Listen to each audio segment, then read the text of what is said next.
Welcome to the Brand Together podcast. Join host Brett Ryan to dive deep and go behind the scenes of successful brand partnerships. Featuring pros from every industry and vertical, from mega brands to startups and everything in between. The Brand Together podcast is essential listening for anyone interested in learning more about brand partnerships. Are you ready? Let's dive in.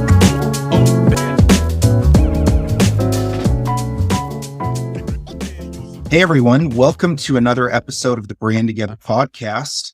I'm your host, Brett Ryan, and I'm joined today by one of my favorite people, Mercedes Castro. She's a marketing strategist and researcher with over 10 years of experience in startups, luxury brands, hospitality, nonprofits, and technology. Mercedes, welcome to the Brand Together podcast. It's great to have you. Thank you so much, Brett. I'm so happy to be here. I'm excited for our conversation today. So, what we're going to be talking about today is this phenomenon of high-low collaborations. This idea that obviously there's some brands that are very, not even premium, but luxury. There's a difference between premium and a luxury brand. And what particularly in luxury fashion is you see this, and you see it in other places too. You see it in food, you see it in CPG sometimes, but this idea of a really luxury or very high-end brand that markets or presents itself to, maybe it's a more affluent customer base, a particular subset of customers who are attracted to those luxury elements of that brand. You have those brands partnering with non-luxury brands. I'm not quite sure what the best word to refer to that. You could call it a mass market brand. You could call it a broad appeal brand. What would you call that, Mercedes? Simple brand. I know there's so many different ways to say it. It could be that low of the high low, but I guess for the purposes of the podcast, I don't know. It's accessible or low brand, whatever you think, Brett. I like the term accessible, and it'll probably become a little bit more clear as we get into our conversation. But what I'm really curious about is the intentionality behind these partnerships. So if I put myself in the shoes of a brand manager let's just call it an accessible brand for now, right? Let's call it accessible. That'll be our working term. Maybe we'll update it to something else later in the episode. But if I'm a brand manager at an accessible, actually, let's use an example. Let's use an example of a high-low brand or an accessible brand partnering with a luxury brand. And one that we were discussing, I know offline, we were talking about Balenciaga and Under Armour, right? Yes. And so Under Armour is it's not a low brand, right? Or it's not necessarily on the bottom of the market, right? There's plenty of performance brands that if you were to stack rank them, like your super high-end, super premium or luxury, all the way down to your very basic brands. Under Armour, it's above the 500 mark, right? It's probably in the top end of that, maybe. But the point is, it's not a super low-end brand. Sorry, and you're paying $40 for some yoga pants. You're paying $80 plus for sneakers. But yes, exactly to your point. Yeah. And so it's not a low-end brand, but there's a distinction between a brand like Balenciaga and Under Armour. If I'm Under Armour and I partner with a super high-end luxury brand, if I'm a brand manager there, I feel like I've got a pretty good idea of what some of my brand objectives might be if I'm the accessible brand partnering with the super luxury brand. Those could be things like appealing to a more affluent audience or being able to borrow and utilize some of the non-visual luxury elements of a brand, right? Under Armour positioning itself in a luxury category or partnering with a brand like Balenciaga to produce a product that suddenly it can brush shoulders with these other luxury brands. And with that comes luxury brands tend to command really high price premiums, for example. And so I can see the incentives from Under Armour's side. But if I'm Balenciaga, if I'm the super high end, if I'm the luxury brand in this partnership, I wonder, and I'm wondering aloud on the podcast, it's what are my goals? What am I trying to accomplish when I partner with a brand like Under Armour, or I guess with a more mass market brand? Yeah, and I think it's multifaceted. First, speaking to the Balenciaga Under Armour example specifically, since that's something that just recently happened, Balenciaga has had their public relations issues recently. Under Armour has had their market share issues recently. They have been losing market share in recent years. So I think for both of them, they want to expand their market share and also uplift their brand equity or enhance their brand equity, because those are areas of opportunity right now for both of them. I feel like I can make some pretty reasonable assumptions about what the accessible brands are after.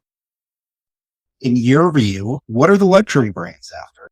Yeah. So ultimately, a brand collaboration like this is an advertisement. You are trying to gain reach. You are trying to enter new markets. You are trying to enter new geographical territories where maybe you didn't have presence before.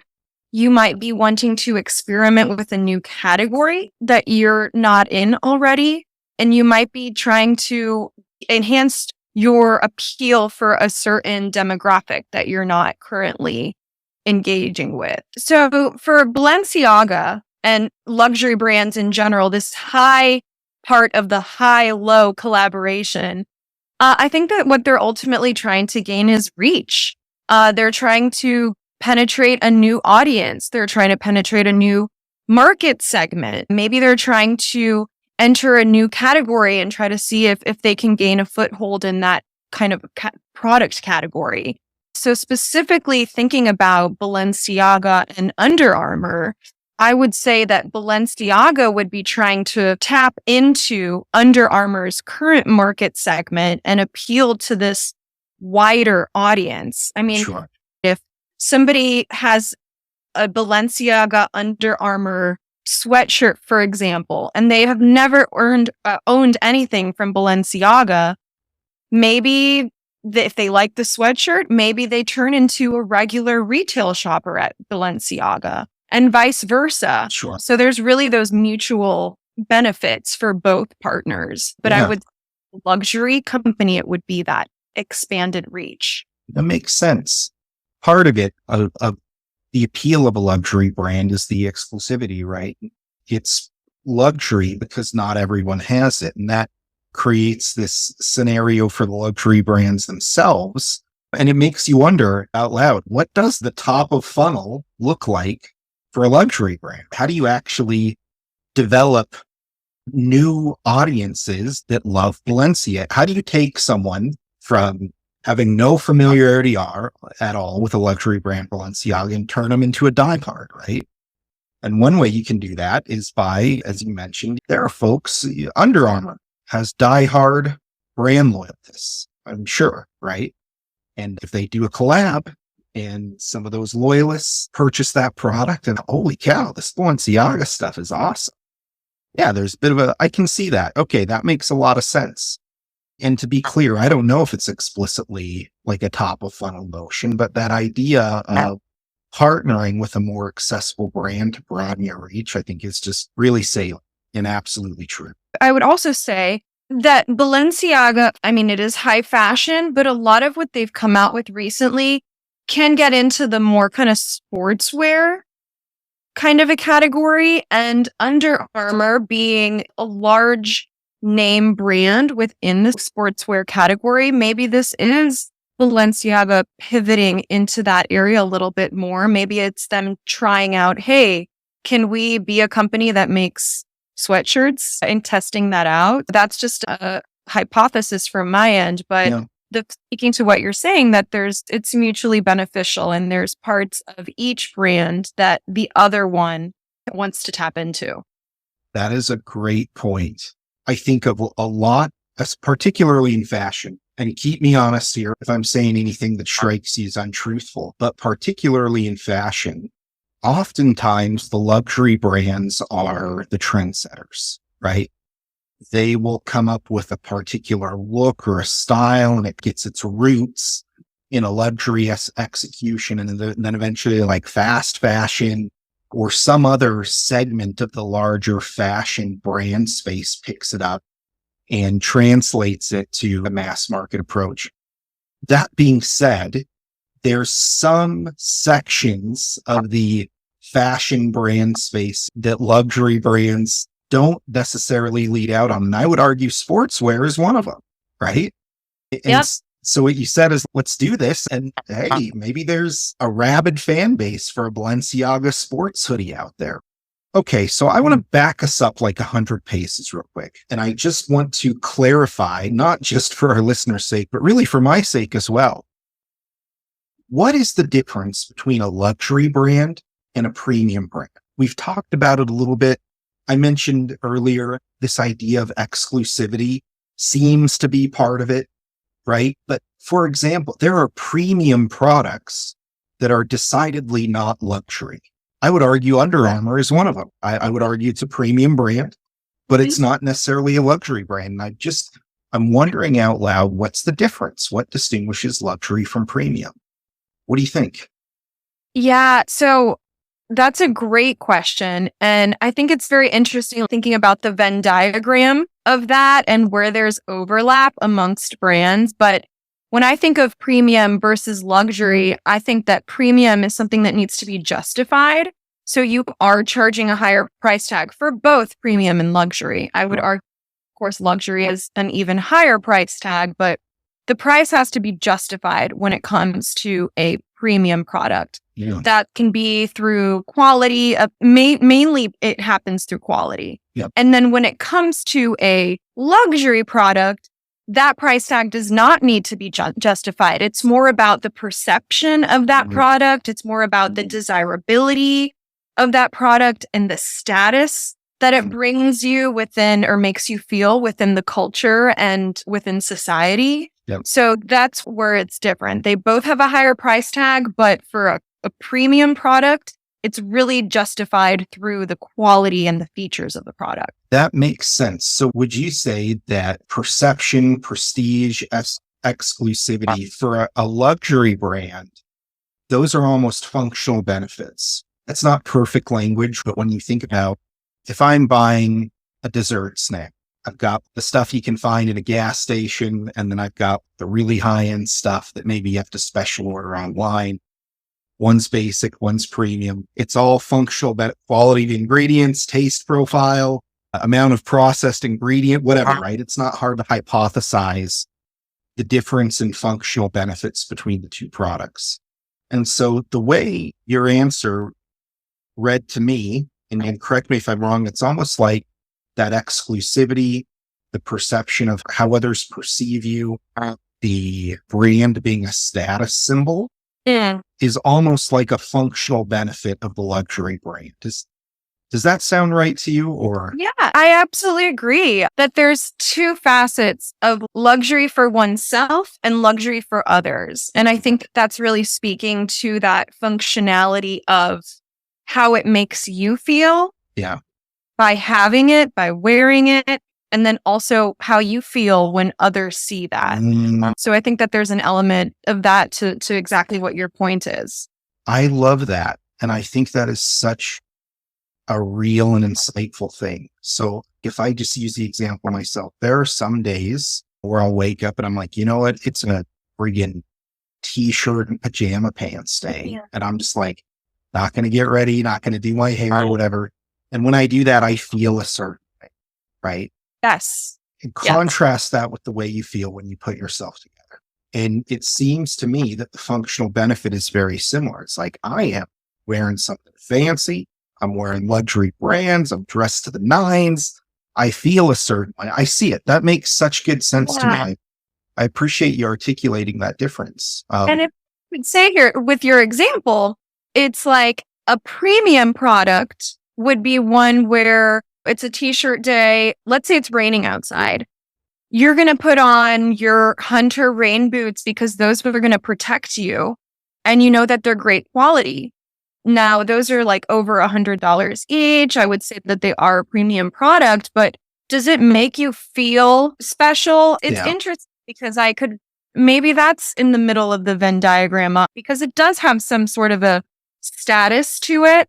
But I would argue a true luxury rain boot would be if you had a Christian Dior rain boot with the logo all over it. You're pulling on Hunter rain boots versus Christian Dior rain boots. You're hitting at a different functionality, as we were speaking about earlier. Absolutely. No, I love it. And they say different things to people. Yes.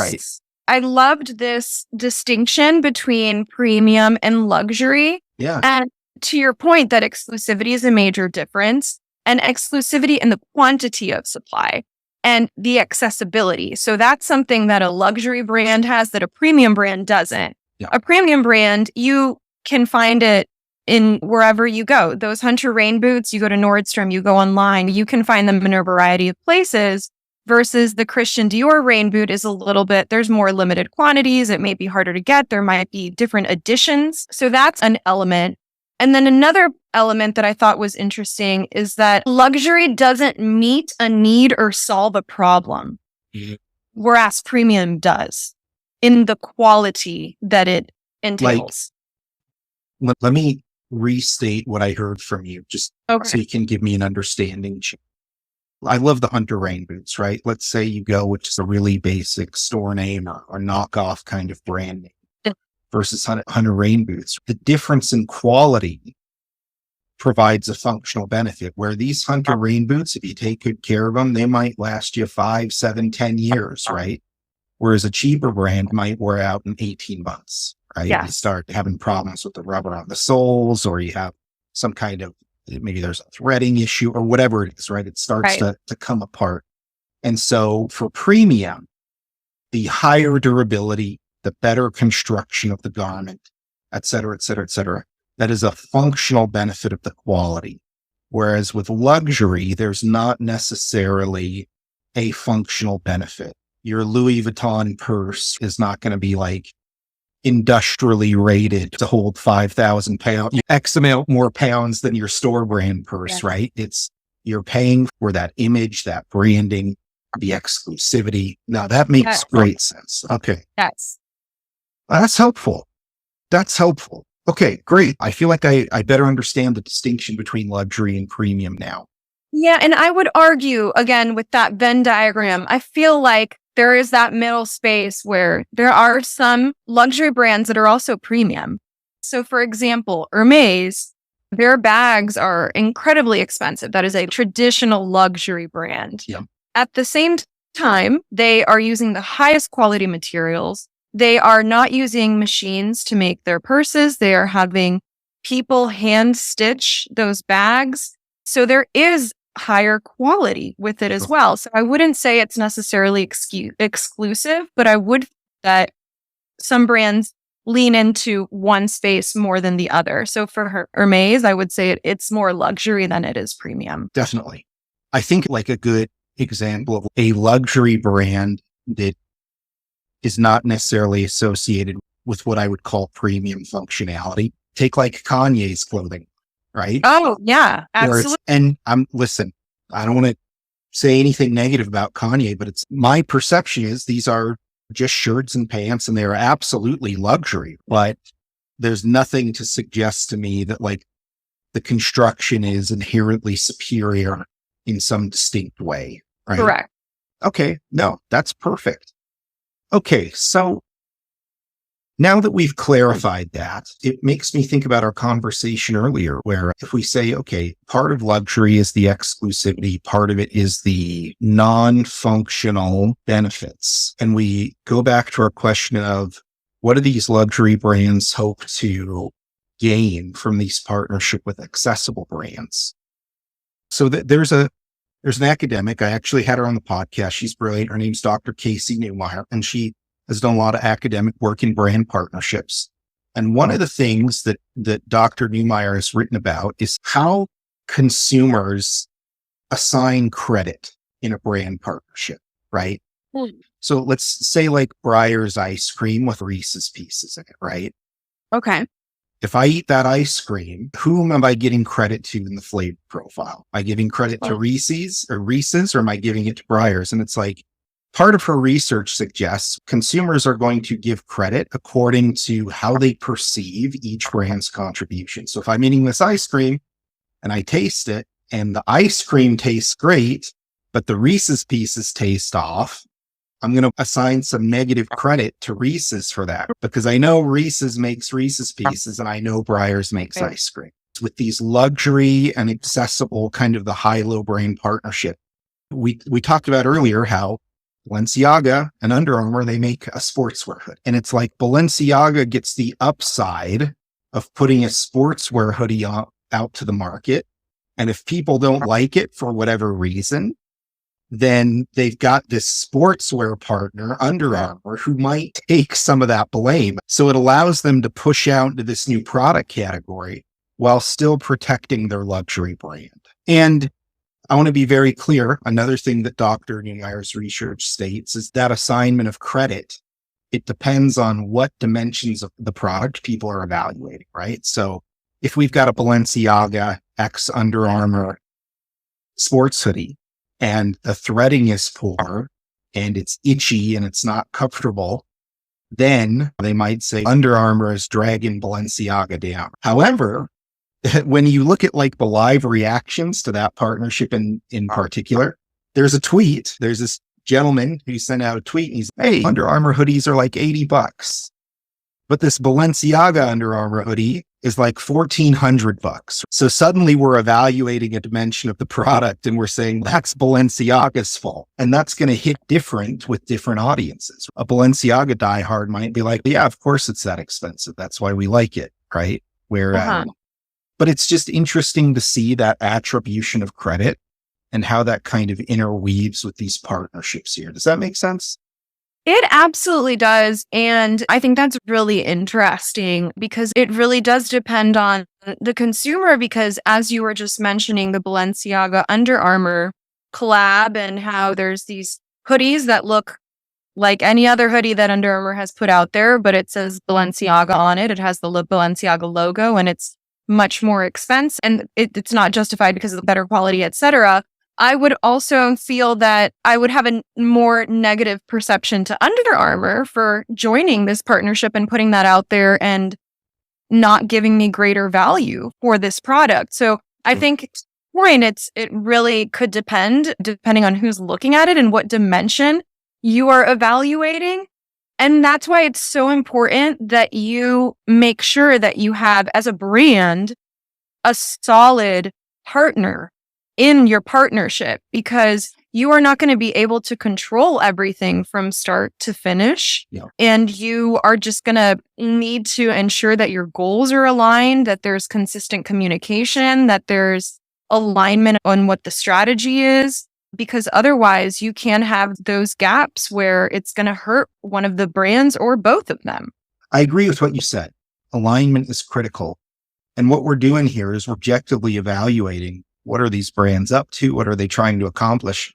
I want to ask you, Mercedes, if Under Armour partners with Balenciaga to produce a $1,400 hoodie, is Under Armour diluting some of the premium equity of its brand? I would say that you are, yes, diluting brand trust, because myself as a consumer, if I'm paying X many times for a product of the same quality, and you're not a luxury brand, you're a premium brand, are your prices justified? I would say that trust in the brand is hurt. And that's why there are a lot of pros to these high-low collaborations, but they're also... What's a low collaboration that you admire, that you think was pulled off really well? So what comes to mind, H&M and Target have both been leaders in this space. H&M really was one of the first movers in 2004 when they started collaborating with these luxury brands. Yeah. I absolutely love the Target Missoni partnership that came out several years ago. People were lining up for those products. I think you can even find some of those products on eBay or through third-party sellers. So that was one that I really loved. And more recently, Target partnered with Diane von Furstenberg, who is a designer who makes these beautiful wrap dresses and just a great luxury brand for women. And in her partnership with Target, she expanded to include shower curtains, different products for the home, even an umbrella. So just these other products that you would never think Diane von Furstenberg would have her hands in, but it brings that DVF, Diane von Furstenberg S energy to each of those products. Yeah. So it's like there's a distinguishing factor to the luxury brand. And that holds true with these different product lines that she's expanding into. Got it. I want to pick apart the Diane von Furstenberg and Target one a little bit. And it's almost because she's moving into product categories that she typically doesn't play in. She can do that through Target, who has all the brand permission in the world to create household items, toiletry items, shower curtains, that kind of thing. They have all the brand permission they need to do that as a department store, right? But for Diane von Furstenberg, because she doesn't make shower curtains, no one really knows what Diane von Furstenberg looks and feels like in shower curtains. So she can proactively, in that brand partnership, capture some of those key elements for brand, execute them in a different product category. And even if it goes sideways, which it didn't, but even if it does, we've still protected our primary brand that's anchored around another product. Absolutely. And so to your point, it allows these designers to have greater creative liberty, and they're able to innovate with less risk than if they were to introduce a new product category within their brand. And that's so interesting because we discussed earlier how these luxury brands are looking for accessibility, and that there's plenty of men and women who shop at Target who would probably admire DVF from afar, but they talk themselves out of buying her core products for whatever reason. But there's the idea that you can access that brand without fully committing, in a sense, to the full sticker price of where that luxury brand typically lives. So yeah, that's really insightful. All right. Here's what I'm wondering about. Mercedes, one of the things to do with this podcast, what are the key lessons that marketing professionals or small business owners or someone who's working on like an unknown brand or at a startup, what are the lessons we can take from here they could apply that would help them in their brand management? Yeah. So I think that there's a lot that is relevant for these high-low collaborations, as is with any brand partnership. So one of those being aligning on goals.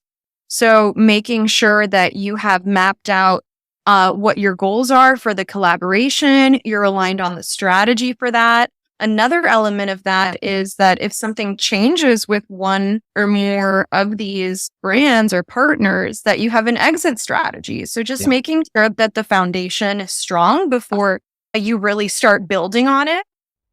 And then in addition to aligning on those goals, ensuring that this partnership is mutually beneficial, that this is a win where one brand's value or differentiators or their distribution network or whatever it may be is being leveraged, and they're leveraging something that they don't have from the other organization, that it's really a win for both partners. Yep. And then another thing I would consider is, are you meeting a customer need? You don't just want to develop a partnership and put out a product line out there that isn't going to resonate with customers. And you definitely don't want to alienate either of those high-low brand customers. So really finding that sweet spot where you're both being authentic to yourselves while reaching that greater audience base, I think is really important. And lastly, I would say not to skimp on buzzworthiness when it comes to execution. So a lot of these high-low partnerships that we've seen that have been really successful have a limited time supply, or are only offering these products or this collaboration line for a certain amount of time. And that really adds to buzzworthiness and makes customers, even in some cases, wait outside of stores and lines to wait to be the first one to get it. Maybe there's a countdown on the website, but that's something that really allows for there to be a lot of momentum and excitement around the implementation element of this. I love that. I think you're totally right. It's if someone organizes a brand partnership in the forest and no one's around to see it, Correct. Yeah. was there ever really a brand partnership, right? This has been part 1 of a 2-part episode of the Brand Together podcast. Join us again next week for part 2, along with more brand partnership insights. And remember to subscribe to the Brand Together podcast on Spotify, Apple Podcasts, Amazon Music, iHeartRadio, or anywhere else podcasts are found.